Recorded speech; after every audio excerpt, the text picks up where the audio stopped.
My name is Daniel Kurtzer, and together with Professor Amani Jamal of the Department of Politics, we have inaugurated at Princeton what we're calling Conversations About Peace, into which we have invited, or we are inviting, prominent spokespeople for the idea of peace from whatever perspective they come, with whatever ideas they come, in order to engage the campus and the community in a forward-looking dialogue on what it would take to achieve peace in the Middle East between Israelis, Palestinians, and Israel and the Arab states. And so it's against that backdrop that we are exceedingly happy to have brought to campus Ambassador Robert Serry, who for the past 7 years served as the United Nations Special Coordinator for the Middle East peace process, and as the Secretary General's Special Representative and Envoy to the Palestinian Authority and the PLO. His bio is extraordinarily impressive. Ambassador Serry started his career as a Dutch diplomat, rising to ambassadorial positions in both Ireland and then Ukraine. And then, as happens in diplomatic service, his career took a slight turn toward the Middle East, where I met him about 25 years ago as we were preparing for the Madrid Peace Conference, and have been fortunate to remain friends and diplomatic colleagues ever since. And during these past 7 years, which, as you know from your own experience and the programs we've had here talking about the peace process, Ambassador Serry had to navigate very troubled waters in this region as the peace process gave way so often to conflict. But he never actually left his other diplomatic responsibilities because, as a result of his experience as ambassador to Ukraine, last year he was called back into service to go to Ukraine as a kind of special envoy, only to be, I guess, chased out by armed thugs at one point, making the Middle East safer for ambassadors than Ukraine. So we are very pleased for Ambassador Serry to be here with us. The title of his talk tonight is long. It's called, If Not Two States, What Else? Reflections on the Emerging One-State Reality in the Israeli-Palestinian Conflict. After Ambassador Serry offers his remarks, he'll take questions from the audience. As we normally do, we'll give precedence to student questions. And after that, we'd be happy to entertain questions from the community. Thank you.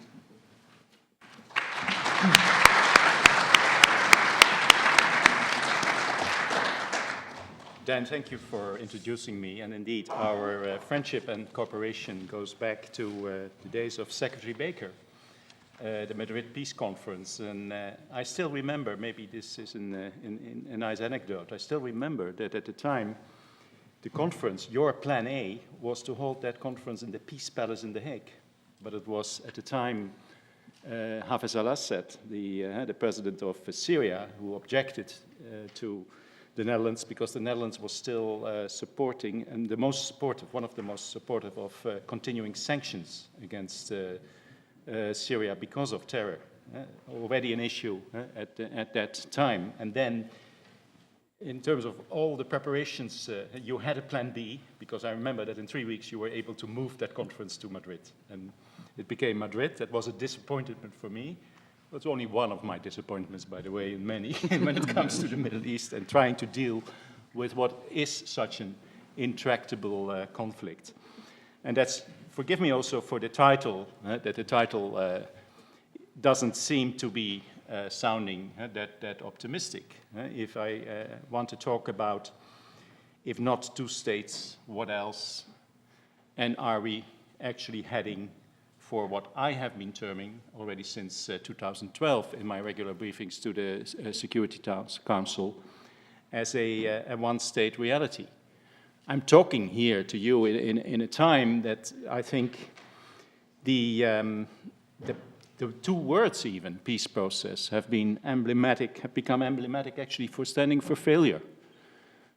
I will never forget that when I started my job, and I was also giving lectures both in Israeli universities and Palestinian universities, that one day a Palestinian student objected to my long title, Special Coordinator for the Middle East Peace Process. What process, she was asking me. Can you change your title in Special Coordinator to achieve peace or something like that? I'm telling this to you just to give you an idea of what can happen if efforts to achieve a negotiated two-state solution are actually not rendering any results for such a long time. It means that publics on both sides are becoming very skeptical, and also the international community. And that's, I'm afraid, where we find ourselves also, now that we have seen 3 other US efforts in 7 years to arrive at a negotiated two-state solution. 3 efforts which were every time also interrupted and followed, coincidence? I think not, by 3 wars in Gaza, the last one actually with devastating consequences. And another thing I have been also coping with, particularly from a UN angle, was that every time when a negotiation failed, the Palestinians, almost by default, tried to advance their statehood aspirations in the UN by seeking UN recognition for their state. And it's actually these 3 processes, these 3 tracks, which, because deconflicted, have actually led now to a situation which I'm afraid I can only term as one of the deepest, if not the deepest crisis we find actually in terms of trying to negotiate a two-state solution. And that means that, of course, there are many now saying, why a two-state solution? Is it perhaps a delusion? A book appeared here in the United States recently, which is called The Two-State Delusion. It's written by Professor Patrick O'Malley, a professor from the Massachusetts Institute, University of Massachusetts in Boston. And, well, I don't know whether some of you have been reading the book. I've been reading the book. It makes a lot of depressing reading. And much of it, I'm afraid, also based on my 7 years in Jerusalem, I have to agree with. But there's maybe one thing I was really missing in that book, which is, what else? The question, what else? If there is no two-state solution, what is then the alternative? Is it indeed possible to live the logical alternative in one state, but then, of course, in one state, which is a democratic and binational state? Theoretically, of course, that could be a perfect solution. But I'm afraid it is not a solution, and that's why I have been talking, and I'm still talking, about a one-state reality. I'm afraid that actually believing now, starting to believe that these parties can effectively now turn and go into a one-state and try to achieve a one-state outcome, may be an even bigger delusion than the two-state delusion. And that's why, even if I have a lot of difficulty in finding a way forward, but I will try in my lecture also to give you at least some ideas how maybe parties could actually find a way forward. I'm doing this because I feel that not in the next decades this one-state reasonable outcome is going to be achieved by these 2 parties. So that is actually what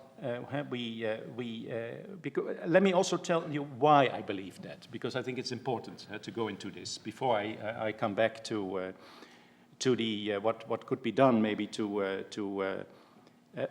avoid that these parties go even deeper down into a one-state reality. What are the characteristics of what is happening now? What you see on the demographic side is that you already have parity, more or less, between Jews and Palestinians in Israel, West Bank, Gaza, the former mandate of Palestine. About 12 million people are living there. 6 million of them are Israeli Jews, most of them living in Israel, but already 500,000, and that's not a small number, 500,000, beyond the green line in what is supposed to become a Palestinian state if you wish to have a two-state solution. And the projections are that Palestinians will become a majority in, let's say, a decade or 2 decades. From now, they would become a majority if we go for one state. Well, as I understand Zionism, the objectives of Zionism was always for Jews to have a state of their own, a safe place to live. And we all know how important that is. The objectives of Zionism were to have a democratic and a Jewish state. I'm afraid that is not going to happen in this one-state reality.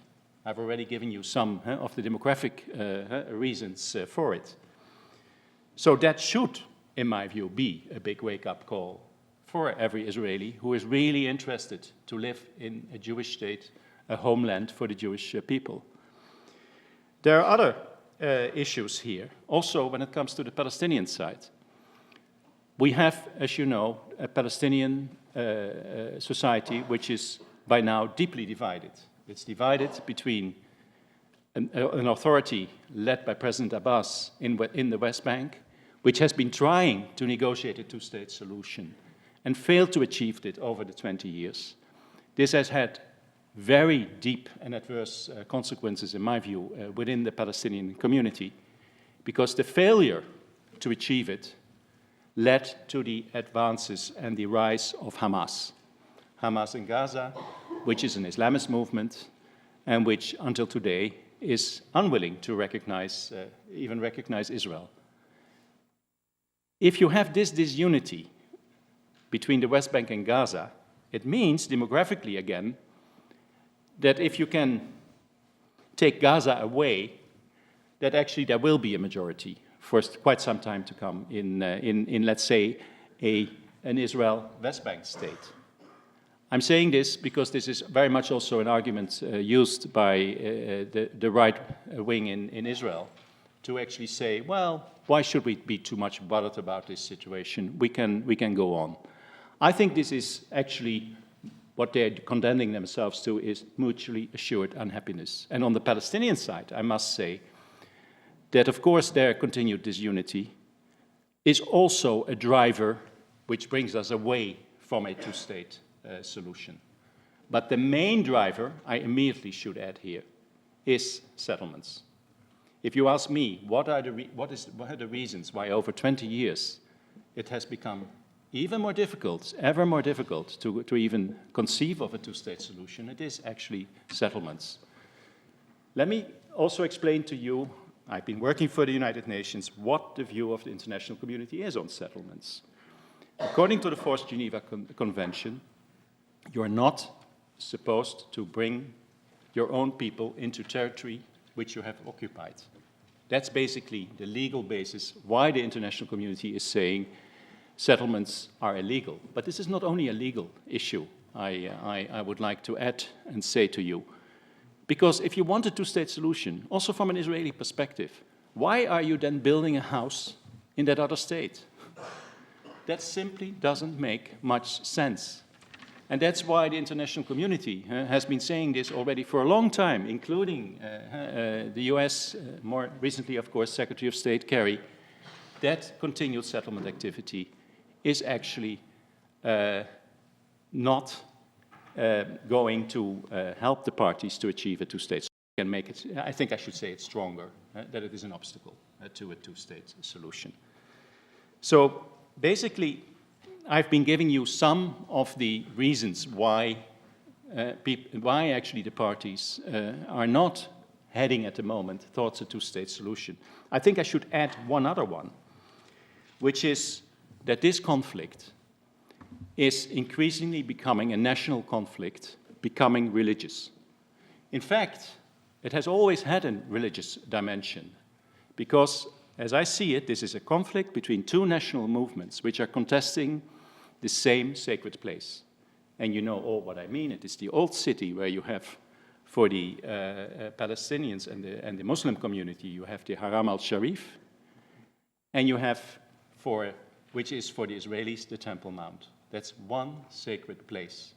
And unfortunately, also, the whole sovereignty issue has become part also of this religious issue.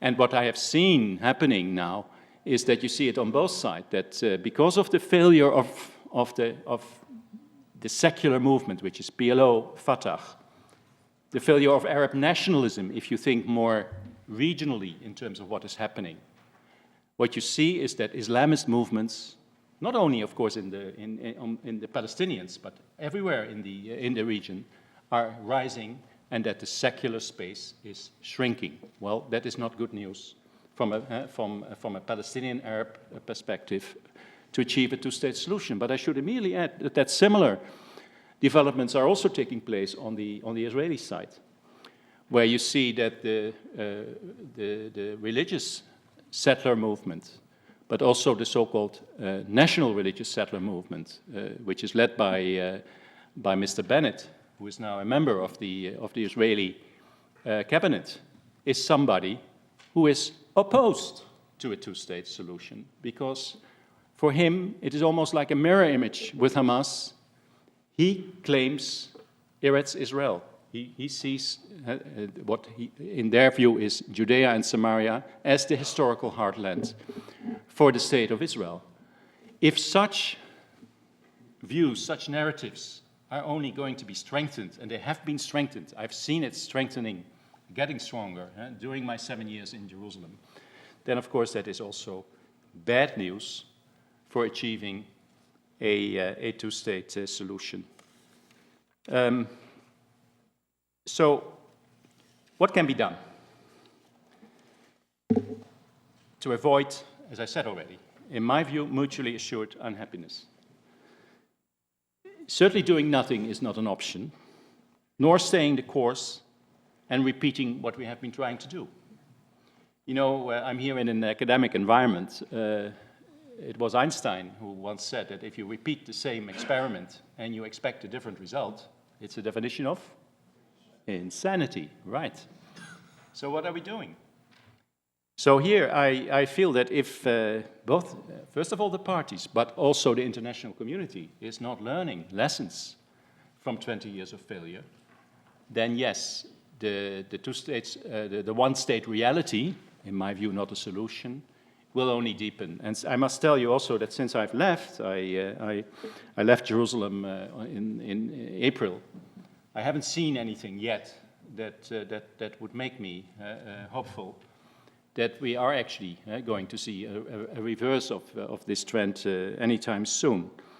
But I'm here, and I promised you not to be totally negative only, and trying to look also into the future in terms of what should happen, based on my 7 years that I have been now responsible for the United Nations for this conflict. And as I'm here in the US, in particular, I'm also then thinking about what the US could do and should do. And I would like actually to refer then to a recent article which you have published, 7 Steps to an Effective US Peace Policy. And I think we agree wholeheartedly that we have to do things differently from the past. And in my view, the first 3 steps which you have been identifying are indeed crucial. Then you have recommended that the US administration should lay out a robust forward-leaning parameters on the core issues to be used as TOR's terms of reference for future negotiations. And you added that once such parameters have been articulated, that they should be sponsored by a United Nations Security Council resolutions, endorsed, a new 242, by the way, for you who don't know the history. I, as an envoy, have been working with completely dated resolutions like Resolution 242, which is from 1967, as if nothing has changed, as if these parties can simply find solutions for all these difficult issues which need to be resolved. Just to mention them to you, it's not about 1 or 2 issues. It's about borders, defining borders. It's about defining security, of course, very important for Israel. It's about finding a fair solution for refugees, but one which is consistent with a two-state solution. And it's about Jerusalem, very much also a religious issue, as I have been been trying to explain to you. So if you want these parties to resolve this issue and seem to think that they can just go to negotiations and resolve them themselves without a framework, well, I think that the past 3 negotiations have proven that that doesn't work. So that's why, in my view, it is so important. I add to this that it is also very important that these 2 steps are combined. Because the United States, in my view, has to play a leading role in order to try to get back to negotiations, but can no longer do it alone. It is about fair and balanced parameters. And in the end, that is something which the international community should be able also to tell the parties, this is fair and balanced what is being proposed to you. So I think that second step, which you mentioned, is very important. And what I can tell you is that is something which also during the last Kerry round of negotiations, we have really been trying also to do and also to win. Kerry came very close to defining those parameters. The parties refused to accept them in the end, or to completely endorse them. That was no surprise to me. But I felt that it would have been important, no matter what, also to preserve the two-state solution, to actually tell these parties, we still believe that it is in your best interest, and we believe that this is a framework for you to re-engage in future negotiations, that this should have happened. Unfortunately, it didn't, but I hope that it will at some point. And then a third point you mentioned, I couldn't also agree more, is that we should start to define consequences for bad behavior from both sides, I say. Of course, what springs in mind on the Israeli side is that something needs to happen on the settlements. But on the Palestinian side, it's about violence and their disunity. If they stay as disunited on a negotiated two-state solution as they are at present, then that will be also an obstacle. So this is basically what I believe the international community could be doing to actually at least preserve the prospect for a negotiated two-state solution in the future. More also needs to be done. Another conclusion I have reached after 3 wars in Gaza is that you cannot leave Gaza as it is. Ladies and gentlemen, I've been going many times into Gaza. I've also been talking with Hamas, and I can tell you that Gaza now has become an unlivable place. And that is not only Israel's fault, it is also because of Palestinian disunity. You know, I was very hopeful when in 2014 the beach camp agreement was signed between Fatah, PLO, and Hamas, because it was an agreement based on Abbas's policies, and what I had hoped was that actually for a process would start, that step by step the Palestinian Authority would actually resume responsibility for Gaza. We have tried it also after the war. I was the one who concluded the first agreement between Israel and this government. I should say also that Israel, before the war, actually tried to do everything to undermine that Palestinian unity. So it's not only the Palestinians' fault that there is no unity, I must tell you. There are so many agendas in the Middle East, regional agendas, also Arab regional agendas, which play a role here. But I cannot but tell you that we can't have a 3-state solution. So we do need this Palestinian reconciliation as part of something that can be put on the rails in terms of another peace strategy which has more chance than the previous attempts. I don't believe anymore that the peace train can start in Ramallah, as we have tried now 3 times, and end after a success in Gaza. It hasn't worked, and it will not work in the future as well.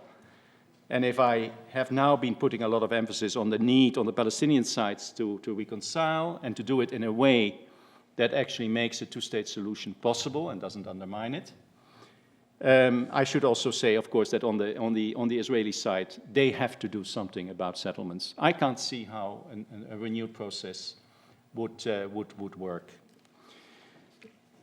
And then I would like to end with two questions.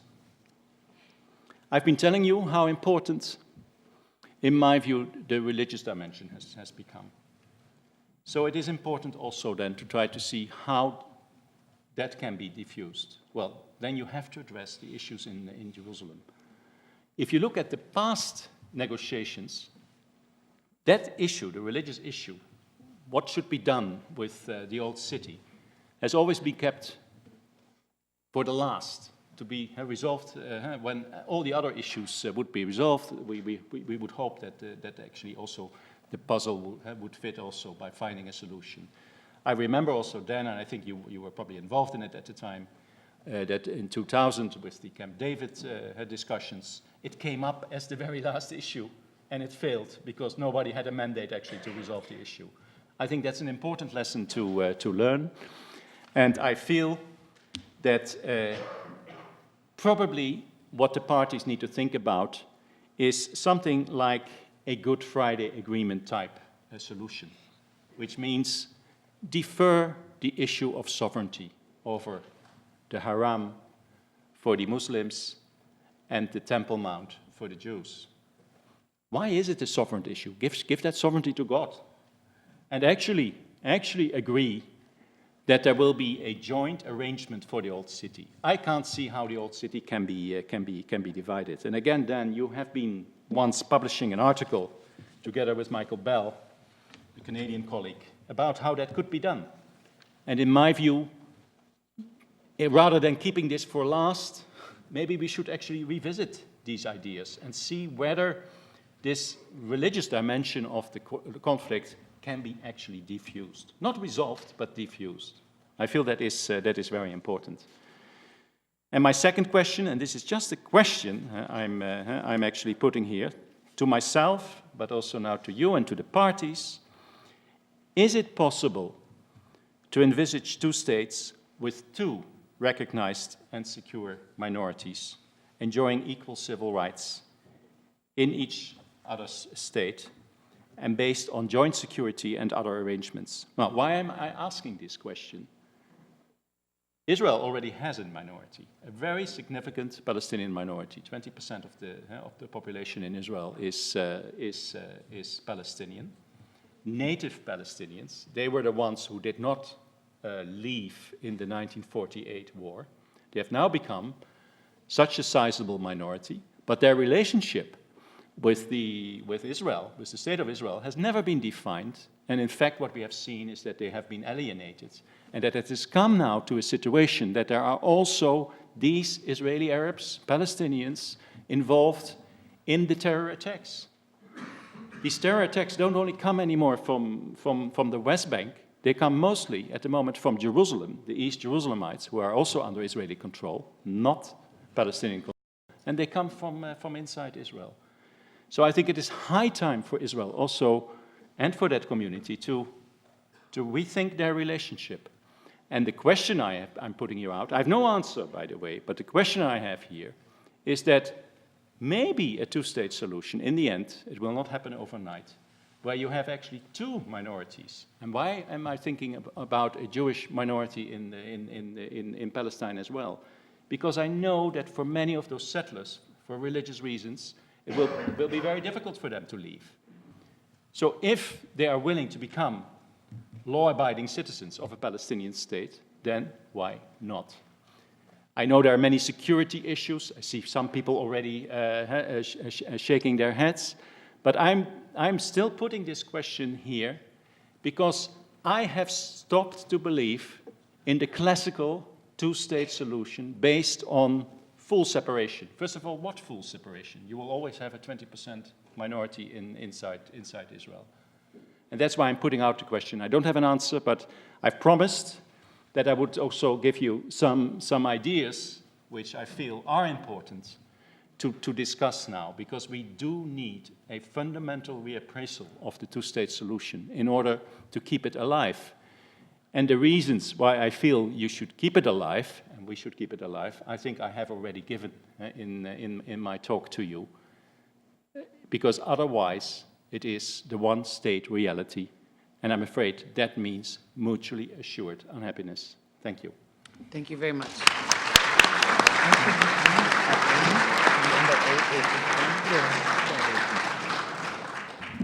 All right, thank you so much, Ambassador. We'd like to welcome people to ask questions, and like Ambassador Kurzer said, we will give priority to the students first. Are there any eager students wanting to ask questions? There we go.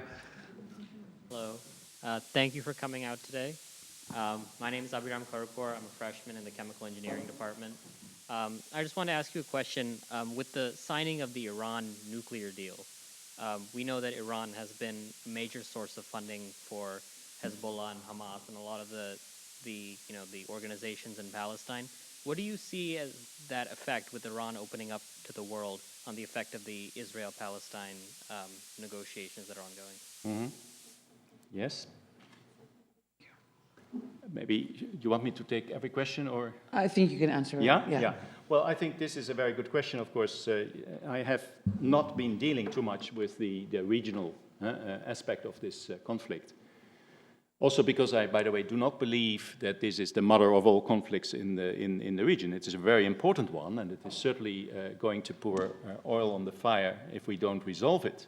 But I think that what we see now happening in the region is also very much endemic.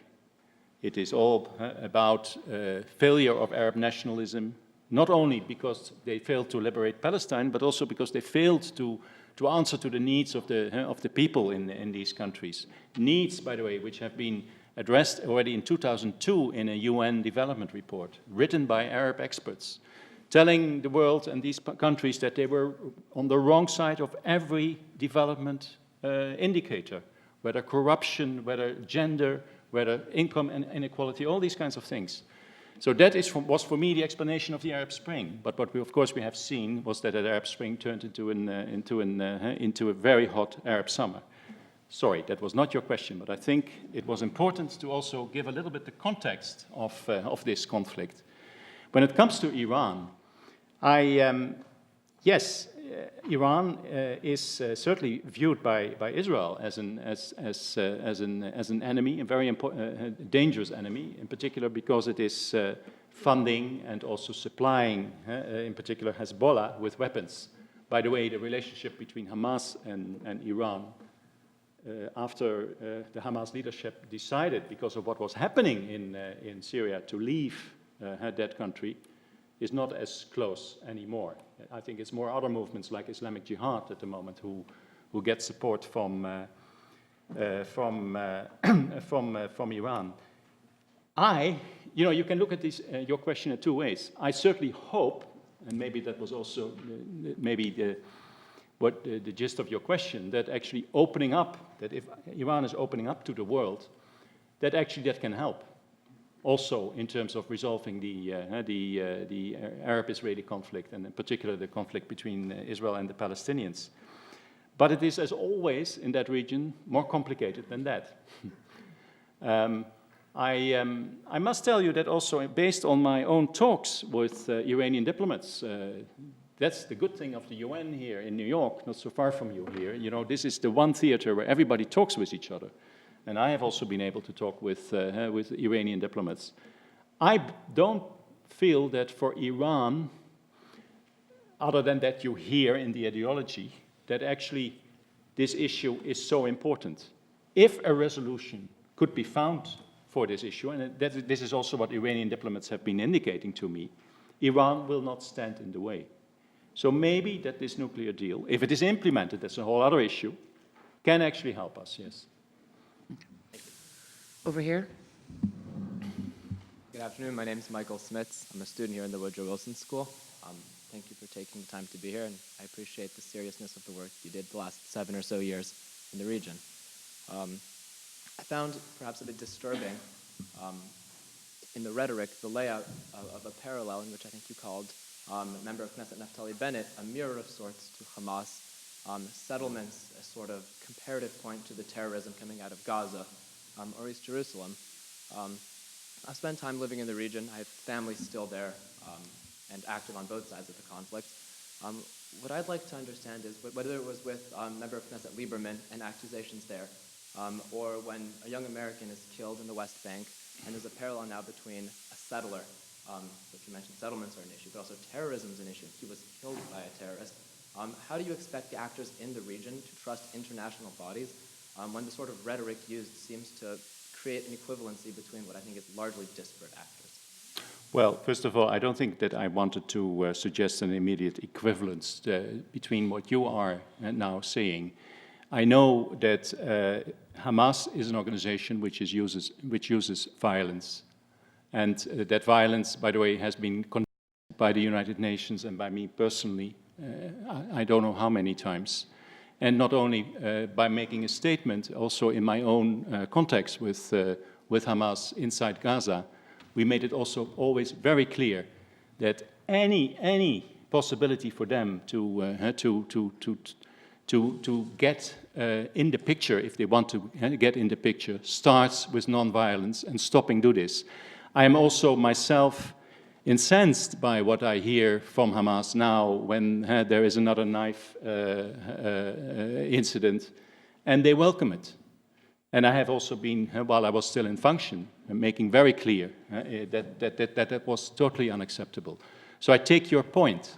When it comes to the question behind your question, if I may, which is the UN and Israel, well, that is a very difficult story. It's a whole different story. You know, if I think about the UN and Israel, I'm writing a book now, and it's going to be a chapter in that book, because there is a lot to be desired there.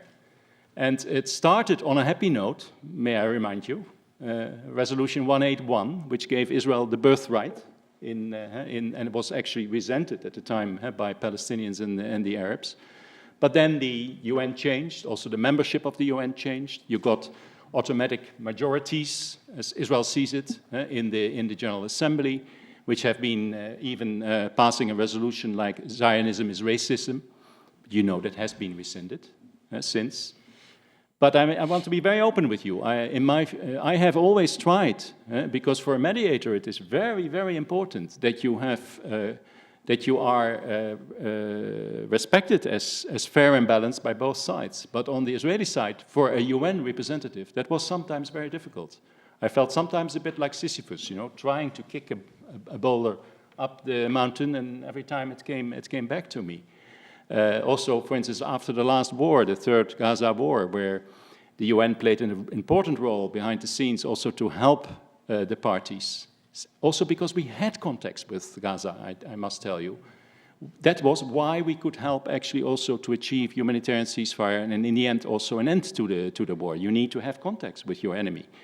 It doesn't mean that I accept the ideology of Hamas, not at all.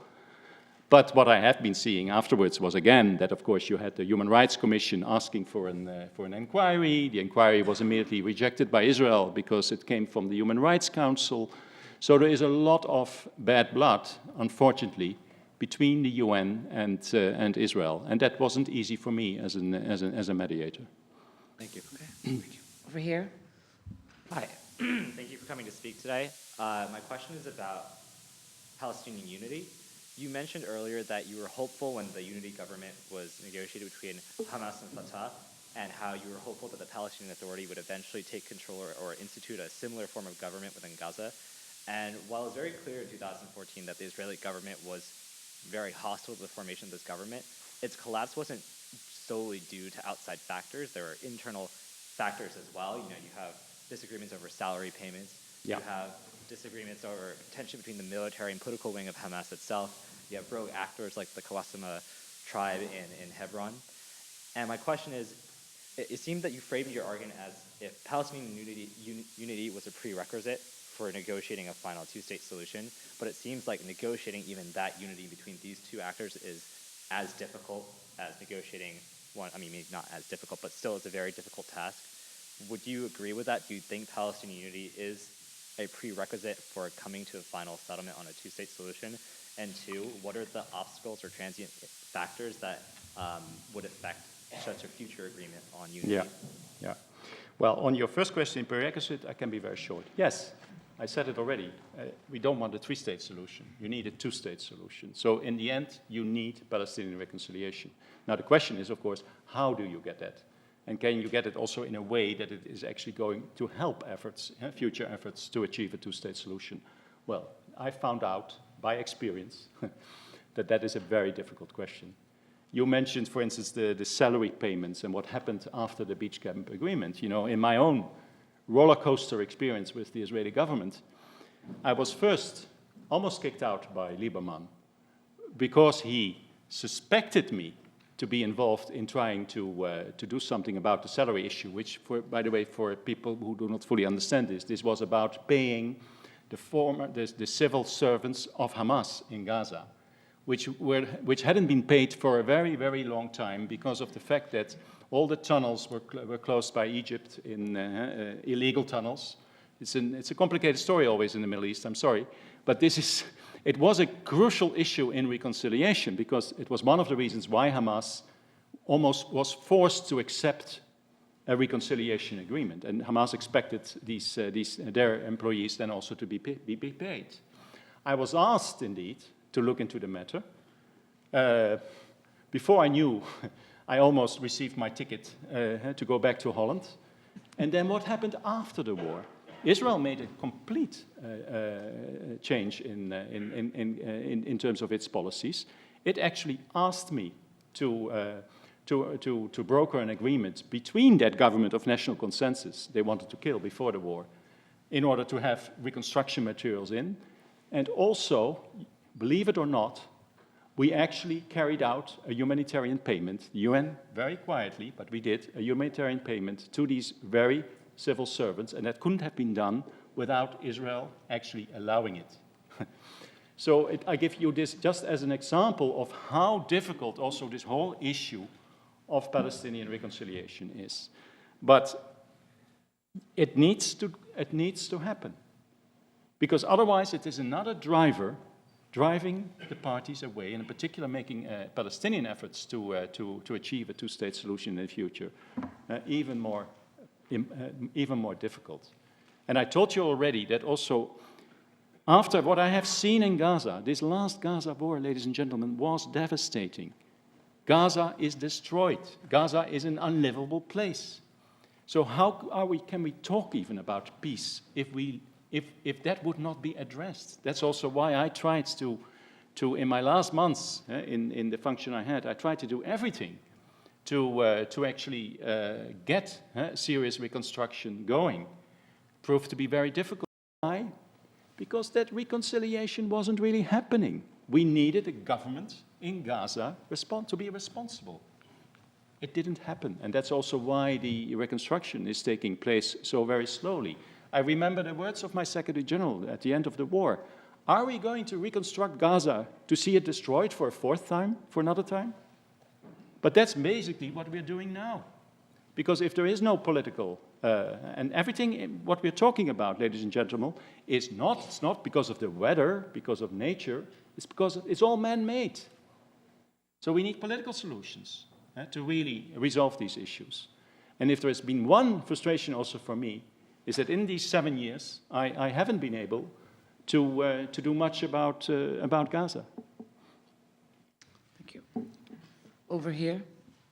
I'd like to echo everybody else in saying thank you for the talk and for taking the time to come here. There's been growing support in the United States and Europe for boycott, divestment, and sanctions against Israel. But it seems like the backlash from Israel and supporters of the Israeli government has been just as strong. Do you think that this is a viable tactic for putting pressure on Israel, or is it just making both sides more extreme? Well, very good question. I wish I could give you a very straightforward answer, but as always, it is more difficult in the Middle East than you think.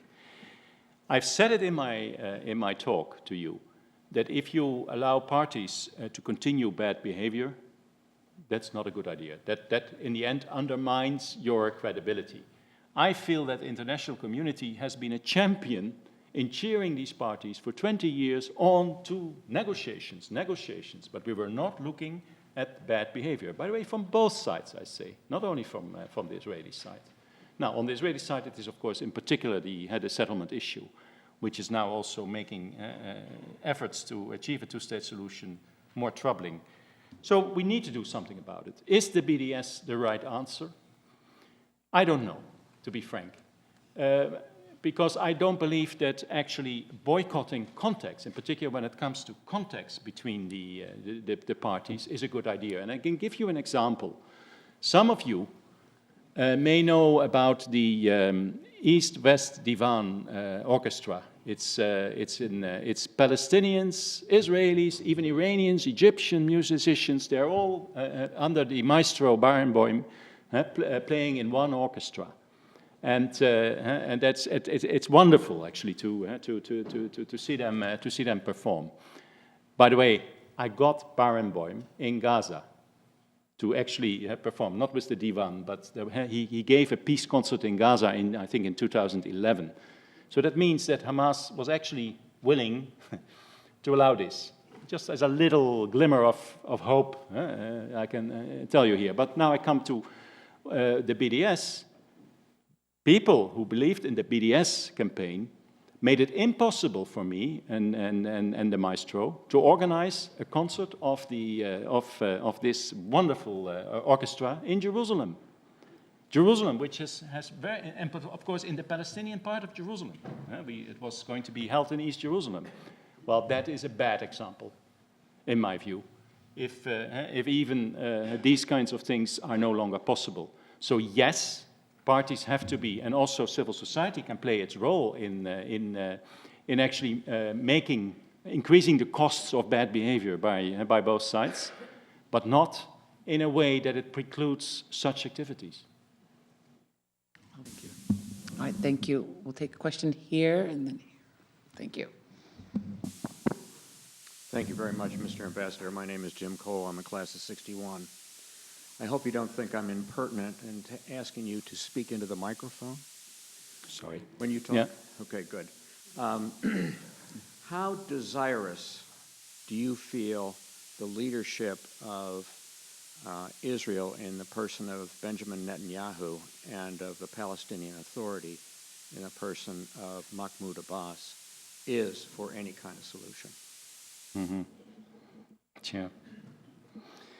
Well, always a bit hesitant to answer on behalf of those others. It's always better to ask the question directly to the parties concerned. But I must tell you that I believe that both Netanyahu and Abbas may have lost the hope that they will be the ones negotiating a two-state solution with each other.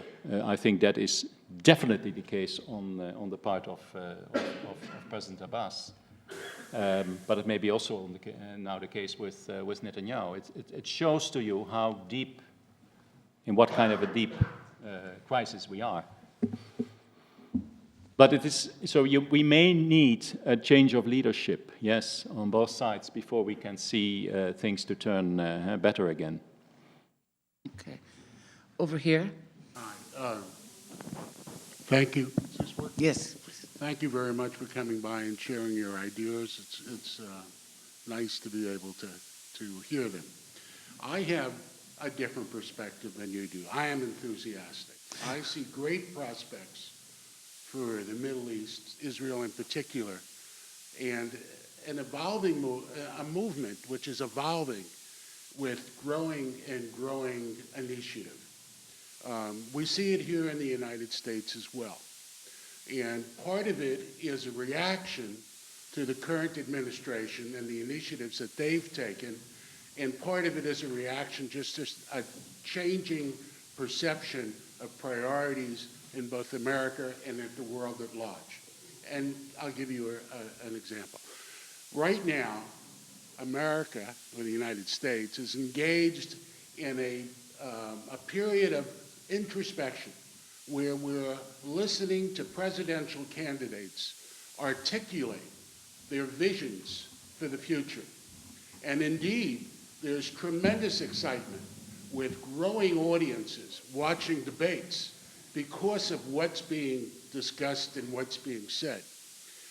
And if you look at the Republican candidates who are growing larger in terms of their audience, both in terms of network viewership and in the appearances that are being made, you see the theme that what we've seen in the last 8 years. So I don't mean to My interrupt. question, Yes, question, my please, yes. question is, this enthusiasm, this rejection of the old ways, and a belief that there are new ways and great optimism, a minimization of some of the views that you're articulating, how do you think the peace process will evolve with some of these leading Republicans get into office who in fact have a different perspective of the reality of what's going on in Israel and in the Palestinian territories? All right. Well, let me give you try to give you a short answer to your question. First of all, I'm going to be a bit the diplomat here. I don't want to say too much about your domestic issues, but let me just say this: that of course the fact that this issue, the Palestinian-Israeli issue, has become so polarized, isn't helpful. From a perspective which I have from outside the U.S. in terms of an effective U.S. role, which I have been advocating so strongly in my talk. So I hope it will be overcome. No, but No, that's the it. whole- Sorry. that's your point, Sorry. Is that the old approach has Thank you. failed, All right. and this is an opportunity to Thank have you. I appreciate it. I appreciate it. Okay, well, over here, please. Can you hear me? Yes. Yes. Okay. I attended a seminar not too long ago about the decline of the sectarian violence in Northern Ireland. And one of the factors that I understand contributed to that was substantial investment in Northern Ireland by the EU, as well as investment in the Republic, which had the effect of, shall we say, creating other prizes to win, something other than the ancient battle. And I'm wondering, what might be the effect if there were really substantial economic development in the West Bank, particularly, I want to say independent, but what I mean is not American money and not Israeli money, but maybe Arab state money or something that would really be about developing the Palestinian people. What effect would that have? Well, actually, we tried that. And we tried it actually, this is one of the positive stories I can tell you during my past 7 years in Jerusalem. In particular, when we had Prime Minister Fayyad as a very able Palestinian Prime Minister of the Palestinian Authority, there was a lot of state building, and it was generously supported by the international community, and including also Arab states, which supported it. It was actually so successful that it was in 2011 that the United Nations, both the World Bank and my own organization, actually gave those efforts a certificate of state worthiness, meaning that we said that actually the Palestinian Authority was ready to assume statehood functions. But we were saying this, certainly already being very worried, because if you build such a house needs to have a foundation or a roof. It wasn't there because of yet another failed peace initiative. So the problem is with this is that this is also something which has been tried now during those 20 years. And if for all those 20 years you fail to resolve the political issues, people start to disbelieve in it. And unfortunately, what was built up by Salam Fayyad, it is still there, but even that we may risk now if we cannot stop this deepening of a one-state reality. The future of the Palestinian Authority has been already questioned by President Abbas, also in his personal conversations with me. I don't hope and don't think that he will do it quickly, because that is really then that we are completely going back to nowhere, I'm afraid. Okay, thank you. Thank you. So I think we'll take if you don't mind, the last 3 questions, and then we'll give the ambassador a chance to respond, please. Thank you. I'd like to join everyone else in thanking you for being here this evening. It is a signal opportunity to have a dialogue with some of your credentials and history of involvement. I'd like to ask a question about the history of Israeli-Palestinian negotiations and their possible implications for the future. As I understand it, the furthest that Israel has ever gone in negotiation with Palestinians is in the year 2000, negotiations between Israeli Prime Minister Ehud Barak, President Clinton, and Prime Minister Yasser Arafat. And the story that was told after this was that Israel had offered the Palestinians their own state, that the Palestinians had rejected it, led to the Second Intifada, and this was cited as evidence that Palestinians didn't just want their own state, they wanted the destruction of Israel. But what really happened there is that Israel offered the Palestinians an entity which would have been in 3 separate areas of land, discontinuous, which would not have controlled its own borders, or its own airspace, or its own water resources, or its own foreign policy. So sorry, I just don't mean to interrupt you, but it's a question for you. An entity which Yasser Arafat described as being less than Bantustan. And my question is, this was described by Prime Minister Barak as being the best offer. He said, this is the best offer we'll ever give you, you better accept it. Now, if that's the best offer Israel has ever made, do you think they will ever make an offer which will genuinely be for an independent Palestinian state, which they have not yet done? So we take this question over here, and then over by Carol. I just first want to thank Ambassador Kurtzer and Amani Jamal for having this presentation, and of course, Ambassador Umbricht, you're here. My question is relatively simple. You speak about the United States having an active part plus an international community, but you have not defined what you mean by international community. I mean, if one looks at relationships between the old administration used to call the old Europe and the new Europe, the question of what type of international community would be acceptable to both sides.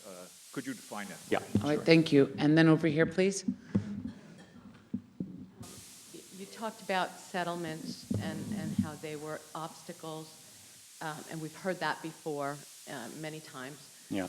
The fact is that an Arab can walk anywhere they want in Israel and be assured relative safety. I can't go to Ramallah and expect the same.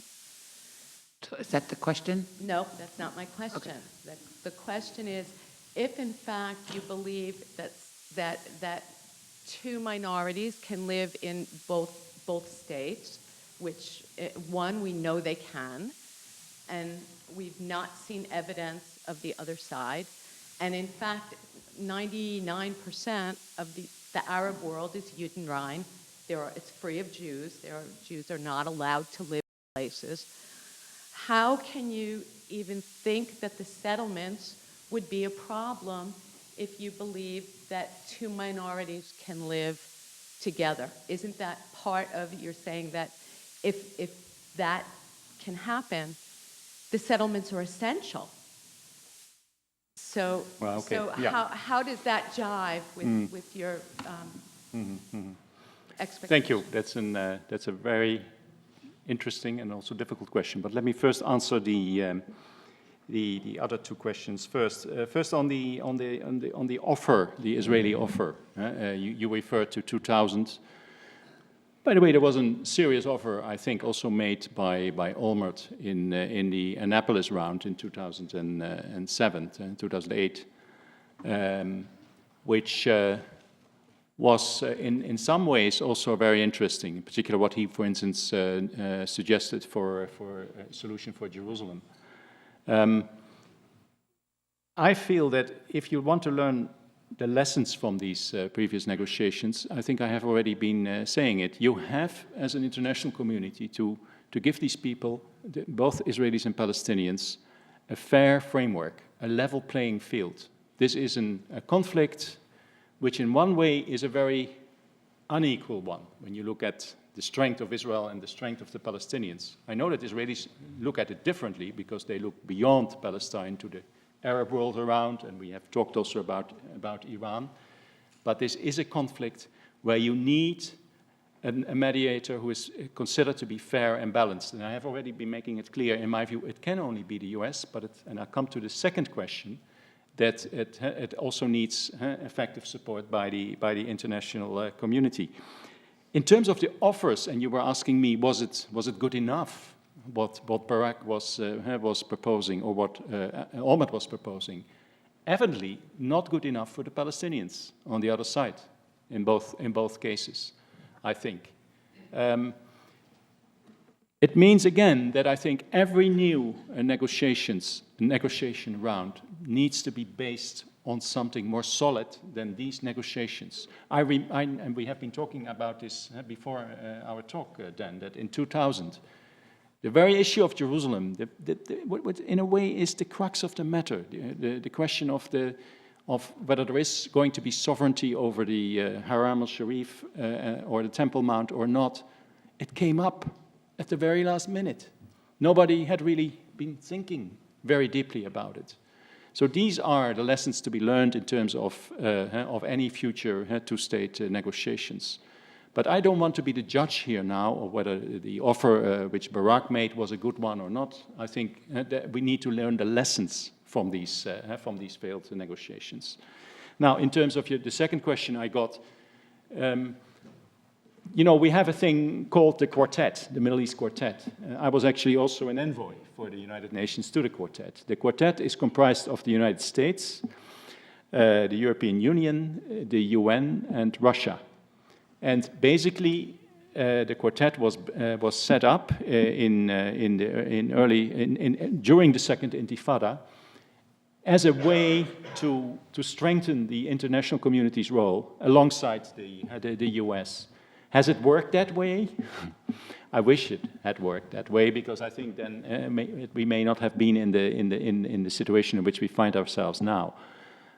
Honestly, I've sometimes been thinking about the Quartet as a shower, which I could not control. Warm when the Americans needed us, and very cold when they didn't. That's what I meant also to say with if the US wants to give it a new try, you cannot do it alone. And you have to find a way to actually involve the wider international community. We have a mechanism, the Quartet, but we can also think about other mechanisms.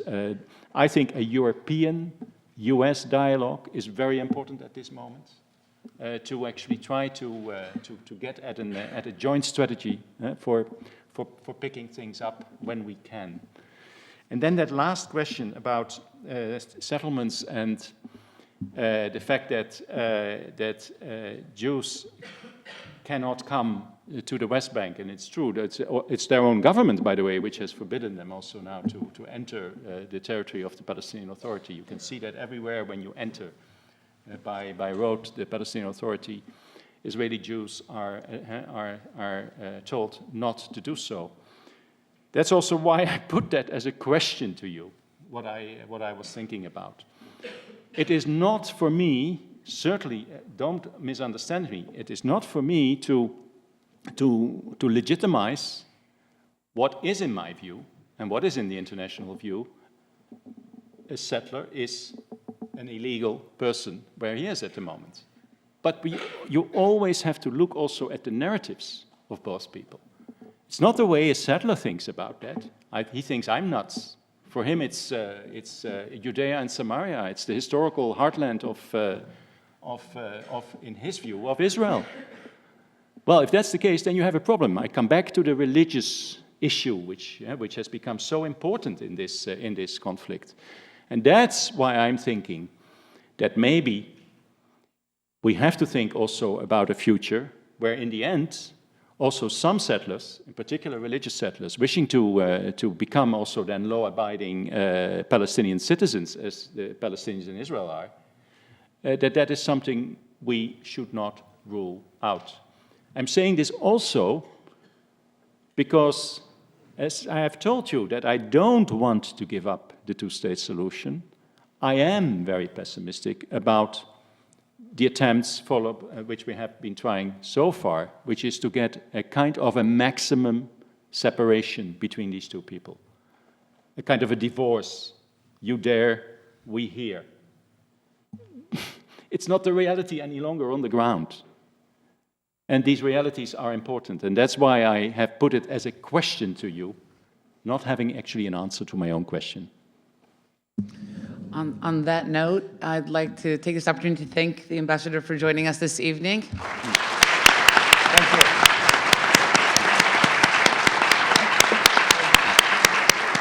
And thank you all for coming out. We'll see you soon.